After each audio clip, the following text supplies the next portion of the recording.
Hello, my name's David Seaman, and this is the Three Lions podcast.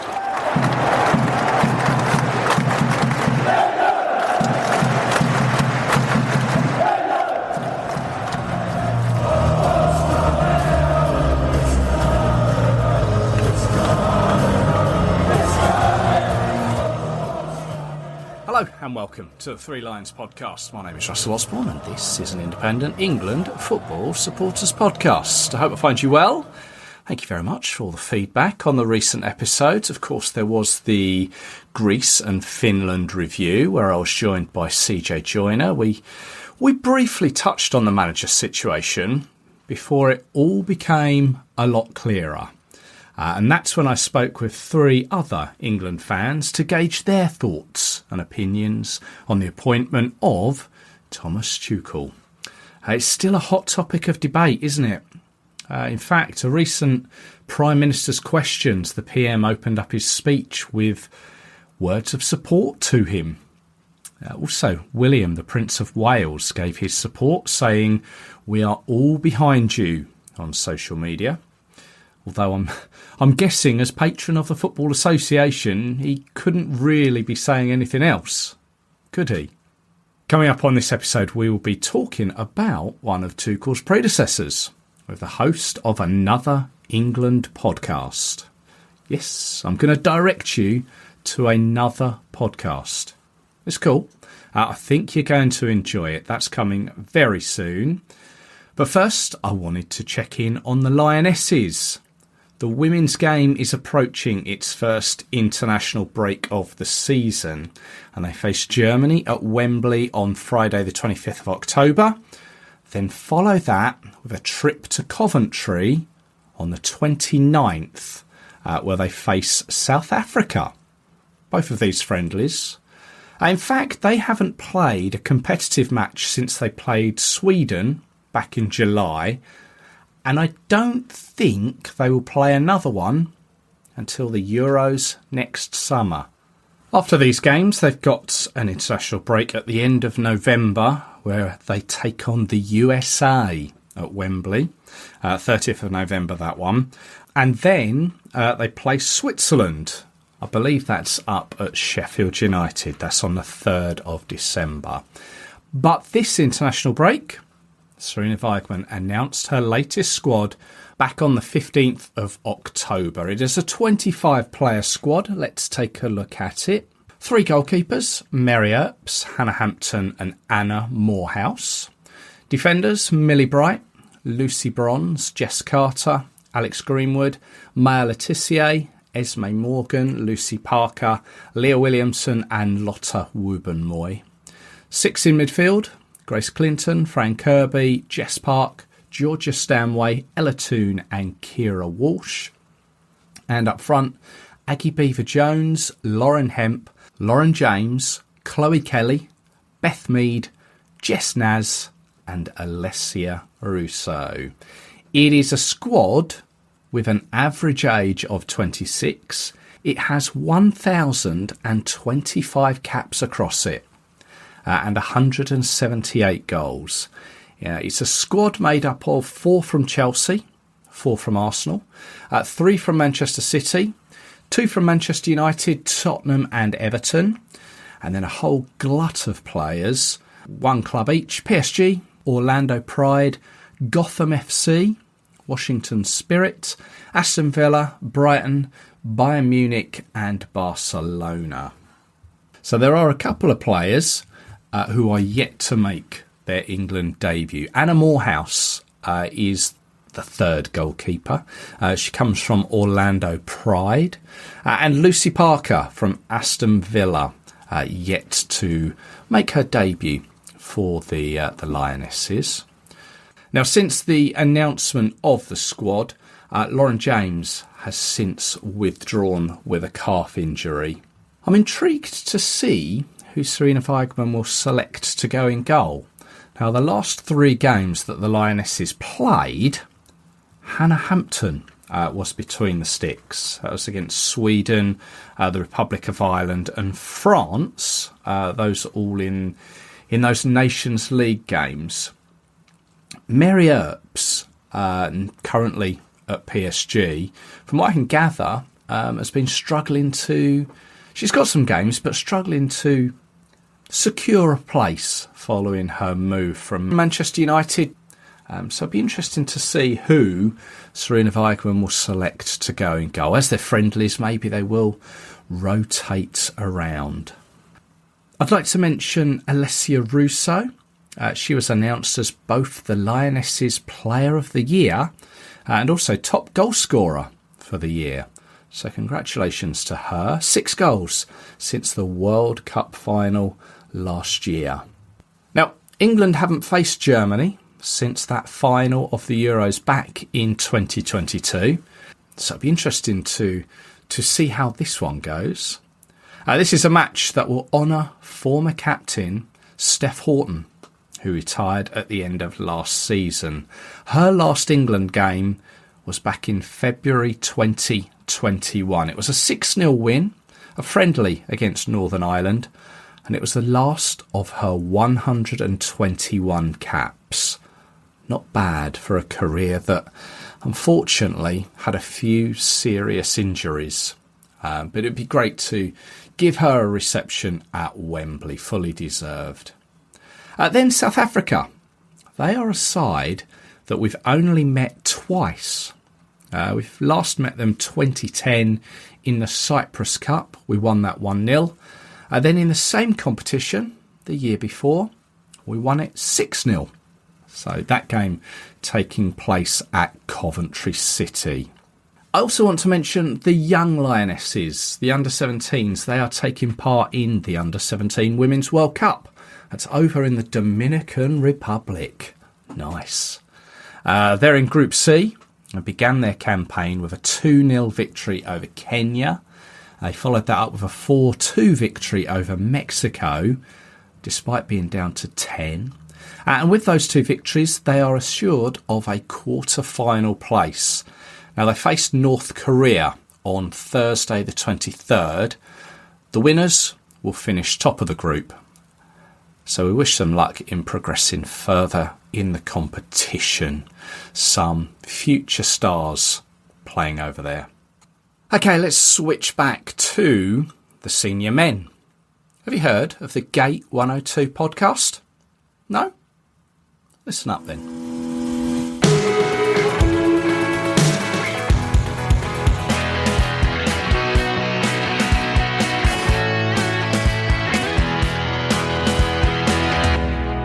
It's my pleasure to welcome to the Three Lions podcast, Stockport County and England fan Charlie Tidswell. Charlie, hello there.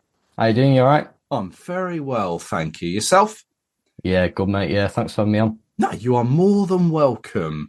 Charlie is the host of the Gate 102 podcast that focuses in on Gareth Southgate's time as England manager on a game-by-game basis. I love them. They're concise. 10 minutes long, teams, events surrounding the games. They've got the goals. It's got your thoughts. Yeah, it's really, really enjoyable podcast. I'm sure it's obvious to many, but it was only when I was sort of thinking about the name of the podcast that the penny dropped for me. Do you want to explain the name of it? Gate 1. Why Gate 102? Yeah. Well, if I'm honest, it's like I tried to think of quite a few names, and it just came to me really. Like I tried to link the fact that he managed 102 games and the name and try and like merge it together. So originally I was thinking Southgate 102. Yeah. But then I thought Gate 102 sounds a bit more catchy, a bit more out there. Yeah. So it just came to me really. But yeah. It works. Do you know what? As I say, I couldn't believe it. I'm sitting there. Like when it first came out, I'm like Gate 102, and I was like thinking, where is Gate 102? Is it at Wembley? And then I kind of said it out loud, and I was like, I had this like light bulb moment. 102 games. I mean, what made you think to do this podcast? When did it sort of all come about for you, and how? Yeah, I mean, I've always been a massive admirer of Gareth Southgate. I think, you see what he's done on the pitch. If you just said after the Iceland game that we'd get to, 2 finals, a semi-final, a quarter-final in the next 4 tournaments, I'd snap your hand off. And I think not only on the pitch, off the pitch, he's created an environment that's suited the players well. He's, dealt with the media. He's done so much good off the pitch. I went to watch Dear England, not at the West End. It was like a recording. Yeah. And I got like quite emotional watching it. It was quite a moving play. Like it was, I think, have you watched it, Russell? I have. I went to see it, and moving is one of the right words. They capture his whole time perfectly. Yeah. And I think it was after that where I sort of thought I could create something where people could look back on what he's done and be reminded of, the good that he's done. And I thought doing a podcast where I go through every single game he's managed would be probably the best way to do that. Yeah. And that's sort of where the idea came from, really. No, it's a really good idea. And I can't remember who said it to me or whether I read it, but someone said that if you're going to do a podcast and keep it going, because many people will think, I'm going to do a podcast, and they'll put all the effort into doing it. And someone said, if you get past 7 episodes, then you're in it for the long term. So, you've got 102 to aim for, which is quite good.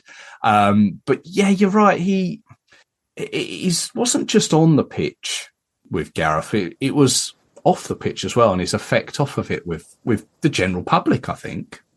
Absolutely, yeah. He's created love for England again. He's made fans, he's brought that connection between the players and the fans again, and he deserves so much credit for that. Yeah, with the greatest of respect, how old are you? 16. So just telling it how it is. I'm guessing you don't really remember what it was like prior to Gareth. Or if you do, it was very sort of hazy memories. Yeah, I think I started watching England. I remember my first game. It was the Lithuania game at Wembley. We won 4-0. Harry Kane's debut, scored coming off the bench. Yes. Yeah, that was my first game I remember. And I think ever since then I've just been hooked with it, really. But my first proper tournament where I was like into it was Euro 2016, which was obviously didn't end well, and I just thought it was always going to be like that. And then along came Gareth Southgate, and then things changed, and changed for the better. Yeah, absolutely. So at the time of this recording this episode, you've covered, I believe it's Gareth's eight games. That's charge. Right. Yeah. So your latest one is the 3-2 defeat away to France in June of 2017. I had a listen to that recently. It's one that brought back quite a few memories. But previous to that, obviously going back through those 8 games, there was his Gareth's first game, the 2-0 against Malta at Wembley. He had 2 Scotland games in those first 8 games. Both World Cup qualifiers. The Germany away game, which was a game of Lucas Podolski's sort of testimonial of sorts. It was a funny old game, that one in Dortmund. But what have you kind of learned from those first 8 games? I think one thing that struck out for me is the difference in the players we have now compared to then. I think, you're reading names out that, I totally forgot they play for England, something like Jake Livermore. Oh, yes. Forgot about him. And now we've got an embarrassment of riches, really. And the difference in quality of the squad is incredible. And it goes to show how far we've come over the 8 years. There was, I believe, that Malta game, Gareth's first game, was there, I think Carl Walker played in that. And correct me if I'm wrong, I think John Stones may also have played. He did, yeah. So there's a couple of players there that have sort of went through with Gareth throughout his career, is kind of henchmen, I guess, in a funny way. Absolutely, yeah. And it goes to show how much faith he has in these players that all throughout. And I think coming through from the under-21s has helped that. I think he's obviously got a background of players coming from the under-21s, and that's why people like Stones and Pickford and people like them were there throughout, I think, because, he knew them before going into the job.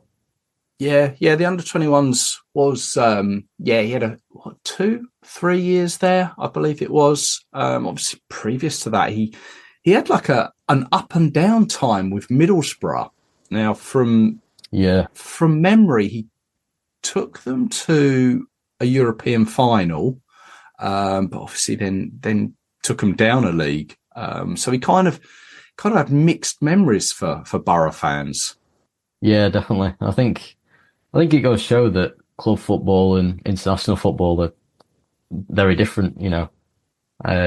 We've seen managers do better in club football than international football. I mean, if you look at Gareth's record at Middlesbrough, people say he's not good enough to manage England, but as shown he was, and managers who've done better at club level, like Capello, say, maybe didn't do as well with England. So it goes to show that there's a big difference. Yeah, we'll touch on that in a moment, I think. Yeah. I mean, I think it's safe to say he's a special man, but he's a special manager. And I think it's fair to say through his time as England manager, and I think probably more in the latter years, he received a fair bit of negativity.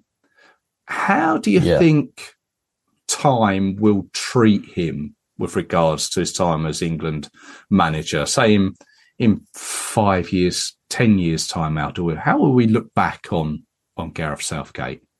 Yeah, no, it's a great question. I think his sort of reputation as England manager will grow as we get older, like in time. And I think, if I'm honest, I think it already has. I think after the Greece game, he got a lot of love.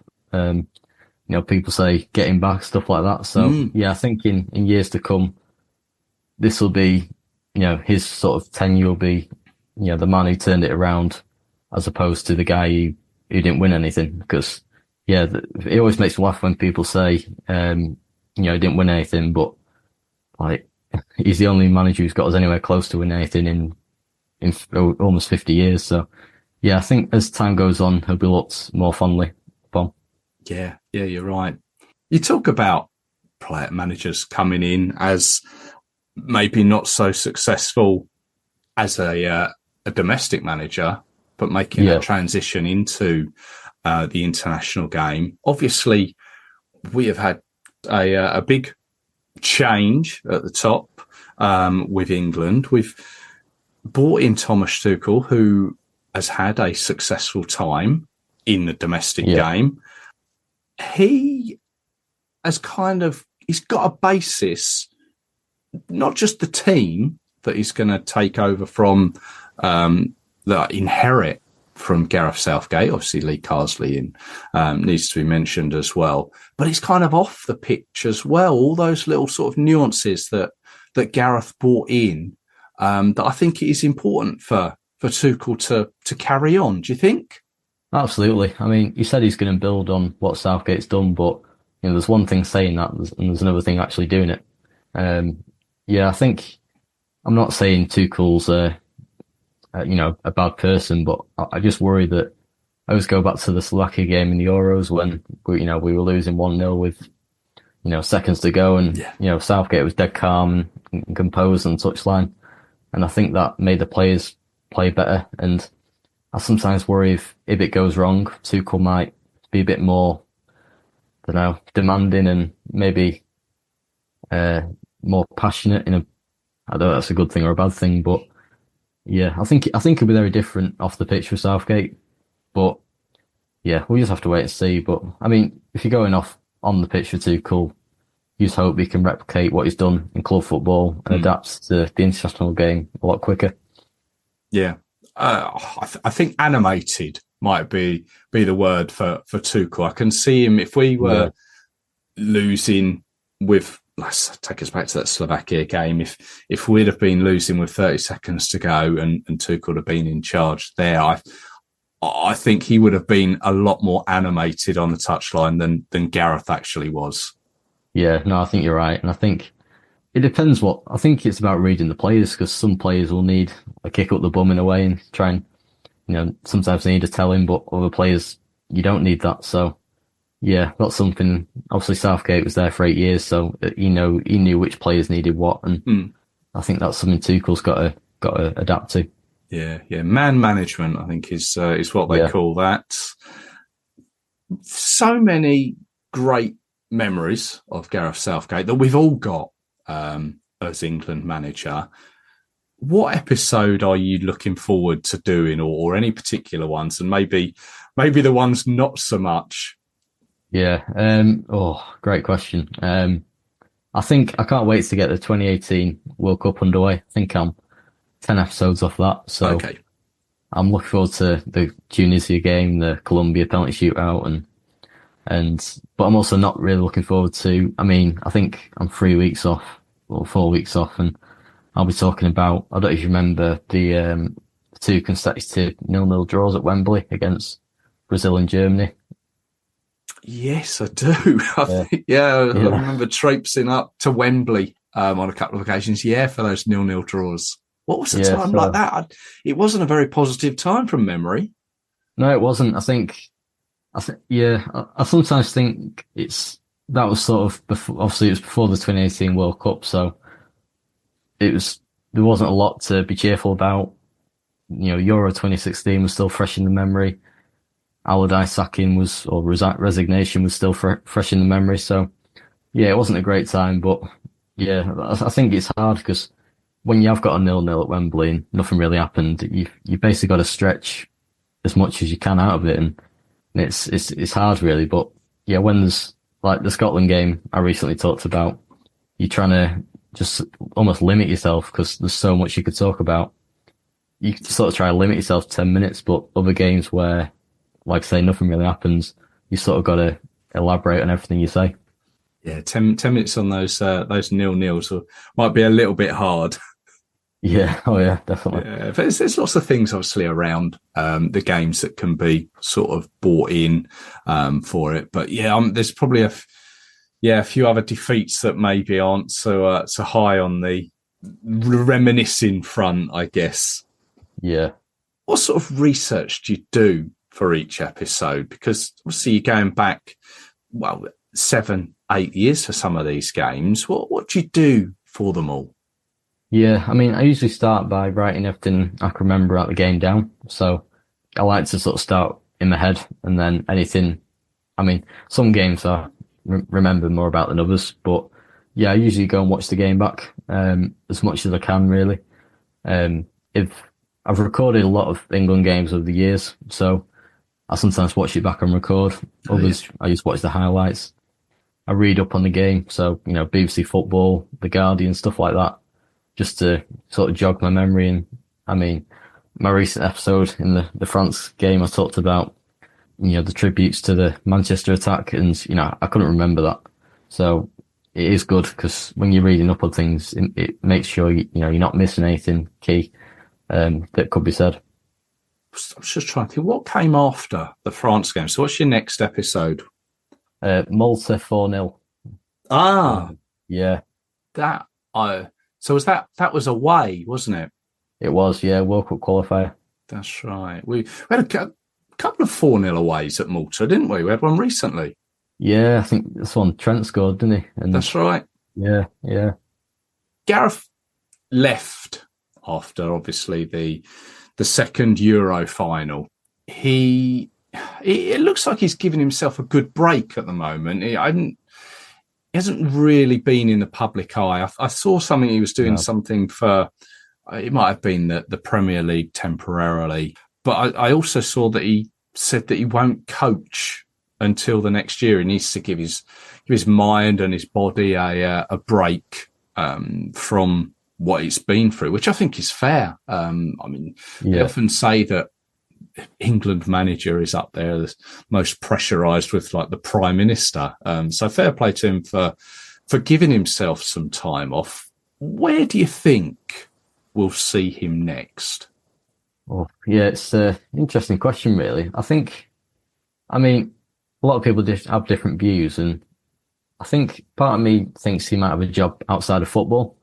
I think he might manage again, and he's definitely capable of managing again, don't get it wrong, but I think so much of what he's done for England has been sort of off the pitch and, sort of psychologically, and I could see him possibly doing something like that, working with, I don't know really, it's hard, but it wouldn't surprise me if he doesn't manage again ever, personally. And that's not saying he's not good enough, but No. because he is. But it's like I could just see him possibly doing something a bit different with his career. Diplomatic relations or something. I think he'd be good at something like that. Yeah, something like that. Yeah. Obviously, he came in for some stick for, be it the like taking of the knee and that sort of thing. What are your thoughts on that? I think some of the criticism he got for trying to be a decent human being at times, I found it a bit, ridiculous, to be honest. Like, yeah, I didn't agree with the booing of the taking the knee. I don't understand why you'd boo that gesture or anything like that. And yeah, I think when he left, I was reading some comments, and some of them were about how he didn't really focus on the football. And I'm thinking that, he didn't do himself any harm in doing that, because the way you bring people together, the way you create a good environment is by, sort of standing up for bad things in the world. And that's what he did great at. So yeah, it did annoy me really when people said like how he focused on other things than football, because that's sort of what you want in a way. Yeah. I think that when people have said things like that, football has changed. The game has changed in those 8 years that Gareth was England manager at the helm. Yeah, definitely. A lot of things changed in the world that, you could bring COVID into it as well. How he dealt with that as being a face and a voice for people to listen to. Whereas you think back to Fabio Capello, Roy Hodgson, previous England managers, they didn't really have to deal. Well, they obviously didn't have to deal with COVID and all that, but they didn't really have to deal with the height of, say, social media and that sort of thing, and the way that people consume football online and sort of talk about it in 140 characters or whatever it was. So that was sort of something that Gareth had to deal with as England manager, and I think he dealt with it as probably as best as he could. Absolutely. I think every time he was in a press conference, he knew he was representing his country and not himself. And I think every time he got asked a question, we've seen England managers in the past sort of dodge questions and like just not answer them or argue back. And he's never done that. He's always, been really, diplomatic when he's answering the questions. And yeah, I think he's a great ambassador for the country. And like you say, England managers possibly the most talked about job outside the Prime Minister. So yeah, you want your England manager to sort of represent you well, and yeah, he did that. Yeah. Honest man is the way I will probably think of Gareth Southgate, an honest sort of an English gentleman, pretty much. Yeah, definitely. So, England going forward, obviously we'd love to win a trophy. Do we see ourselves winning a trophy under Thomas Tuchel? One word or 1,000. Yeah. I know it's far too early to say. Yeah, I think obviously if you go off his record, you think, yeah, of course we can. He's got he's got the pedigree, if you like, and he's won the Champions League, he's won the Bundesliga, he's won lots of stuff in France. But yeah, I personally think this is a short-term appointment by the FA. So if England don't win this World Cup, I don't see him staying around another 2 years. I think he'll want to move on and try and win something else, because I think Tuchel's come in because of the World Cup being around the corner. And I think, I'd like to think so. I think he needs to, like I say, build on what Southgate's done, not try and definitely off the pitch, and then on the pitch he can have his own ideas. But yeah, hopefully it would be nice after so long. Yeah. Hopefully that's what we all hang on to, those hopefulness of ending that. What is it? 58 years, I think, at the moment. I think is what it is. Yeah. Well, where do you see yourself going once you've done 102 podcasts? Oh, I've honestly not given a thought, mate. I'd like to. I mean, I absolutely love England. It's just like international football's just come my hobby in a way. Like I just love it. Like hooked really with it. So yeah, after I do 102, I don't know. I mean, I might start getting a few guests on. So like, I mean, maybe a bit ambitious, but maybe players he played under him, or England fans telling their story about, or say the favourite moment under Southgate, stuff like that. Yeah. But I'd like to continue doing something, whether that's, a different podcast, whether that's continuing with that one, whether that's doing something completely different related to England. I would like to continue with it because, yeah, I love, international football. And yeah, it's become my hobby really. And like yourself, it's why we do it, because we love it, Absolutely. You're a Stockport County fan as well, though, aren't you? Yeah, I am, yeah. I actually personally think I grew up watching Stockport County in non-league, and when England were playing, our games weren't affected.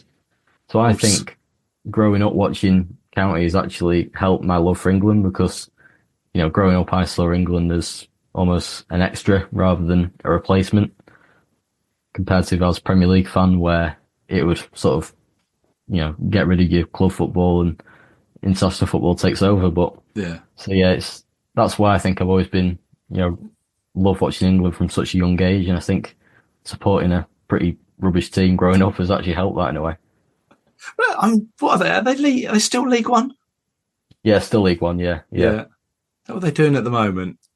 Yeah, doing all right. Yeah, I think I don't know where they're on the table, but yeah, I mean, I'd take just staying up this year, but I think we're knocking on the doors of the playoffs, or around the playoffs. So yeah, buzzing really.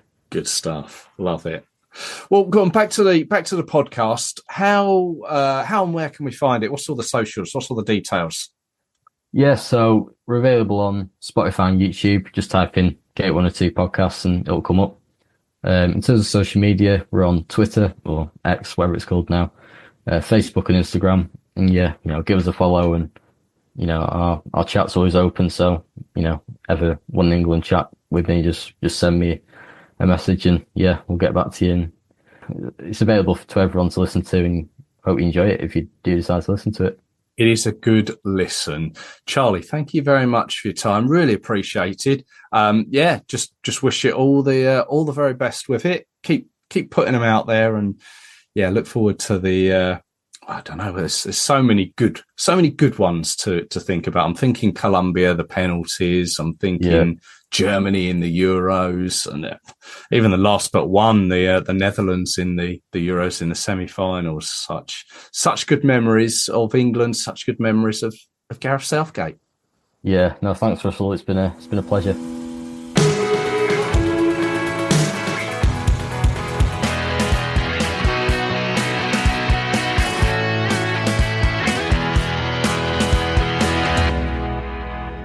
Many thanks go to Charlie there. Go check out his Gate 102 podcast. As he said, you can find it on the likes of Spotify, YouTube. You give him a follow on his socials too. Whilst you're there, search out the Three Lions podcast too. Give that a follow, a like, whatever you need to do. Twitter, Facebook, Instagram, YouTube, threelionspodcast.com.